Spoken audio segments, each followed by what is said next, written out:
বার্মিংহামে নিযুক্ত বাংলাদেশের সহকারী হাইকমিশনার আলিমুজ্জামানকে নিয়ে বাংলাদেশি কমিউনিটিতে নানা অভিযোগ উঠেছে।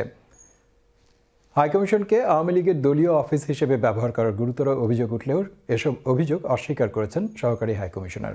কমিউনিটির অভিযোগগুলো নিয়ে আমাদের সহকর্মী মোহাম্মদ আতিকুর রহমানের দুপর্বের প্রতিবেদনের আজ দেখুন প্রথম পর্ব।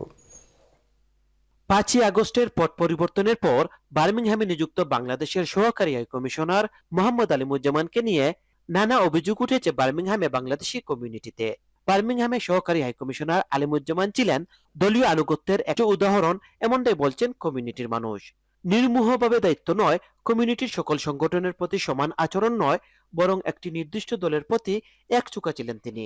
এমনকি একটি গোষ্ঠীর স্বার্থ উদ্ধার করতে না পারায় মুক্তিযুদ্ধের স্মৃতি বিজড়িত ঐতিহাসিক স্মলিত পার্কে আন্তর্জাতিক স্মৃতিস্তম্ভ নির্মাণের প্রকল্পটিও বাতিল হয়ে যাওয়ার অভিযোগ রয়েছে তার বিরুদ্ধে। মাল্টিপারপাসের চেয়ারম্যান হিসাবে এবং বার্মিংহাম কেন্দ্রীয় শহীদ মিনার কমিটির সভাপতি হিসাবে এখানে আসার পর থেকেই আমি দেখেছি উনি সবসময়ই আওয়ামী লীগ গেসা। আমি কয়েকবার দাওয়াত দিছি উনাকে বার্মিংহাম শহীদ মিনার কমিটিতে যাওয়ার জন্য এবং শহীদ মিনার কমিটির বিভিন্ন অনুষ্ঠানে যাওয়ার জন্য, কিন্তু উনি যান নাই। খুবই দুঃখজনক বার্মিংহাম হাইকমিশন যে পদক্ষেপ বিগত দিনগুলোতে নিয়েছিলেন, কমিউনিটিকে যেভাবে তারা অবহেলা করেছেন। আমি শুধু যে হাইকমিশন তাদেরকে দায়ী করব তা নয়, এজন্য পতিত যে স্বৈরাচার যারা ছিলেন তারাই আসলে এই হাইকমিশনকে তাদের দলীয় কার্যালয় হিসেবে ব্যবহার করেছেন। কমিউনিটির এসব অভিযোগ নিয়ে সহকারী হাইকমিশনার মোহাম্মদ আলিমুজ্জামানের সাথে যোগাযোগ করা হলে তিনি চ্যানেল এসকে জানান তার বিরুদ্ধে আনিত সব অভিযোগই মিথ্যা, আর বাংলাদেশ মিশনকে পার্টি অফিস বানানোরও কোনো সুযোগ নেই বলে তিনি জানান। প্রথম কথা হচ্ছে যে আপনাকে ধন্যবাদ যে আপনি খোলাখুলি আমাকে কিছু প্রশ্ন করেছেন। আমার মনে হয় এটি সবচেয়ে ভালো উত্তর, ভালো ব্যাপার। আমি যখন এখানে এসেছি তখন আমার প্রেডেসেসর ছিলেন নাজমুল ভাই, তার সম্পর্কে এই ধরনের কথা আমি শুনেছি।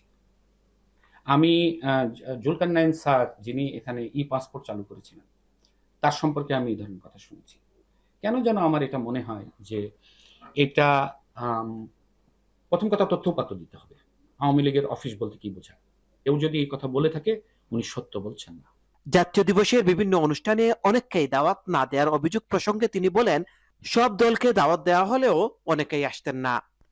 সব দলকে দাওয়াত দেওয়া হয়েছে যেটা আমাদের তালিকায় আমরা পেয়েছি। আর সেকেন্ড আর একটা জিনিস হচ্ছে যাদের সাথে আমাদের পরিচয় হয়েছে। যখন আমরা সাংবাদিকদের কে আমরা যখন দাওয়াত করেছি তখন কিন্তু বিভিন্ন আমাদের সামনে বলা হয়েছে যে উনি এই ঘরানার, উনি ওই ঘরানার, কিন্তু আমরা ওইটা দেখি নাই, আমরা প্রতিনিধিত্ব দেখেছি। আমরা দাওয়াত দিয়েছি ব্যালেন্স, কিন্তু অনেকে আসেনি। অর্থাৎ যারা দাওয়াত পেয়েছেন তাদের মধ্যে সেলফ সেন্সরশিপ ছিল, তারা হয়তো ওই অনুষ্ঠানটাকেই পছন্দ করেন না, এই জন্য আসেননি। অবশ্যই আমাদের যদি কোনো ভুল হয়ে থাকে সংশোধন করতে হবে। বার্মিংহাম থেকে Mohammad Atikur Rahman, Channel S news.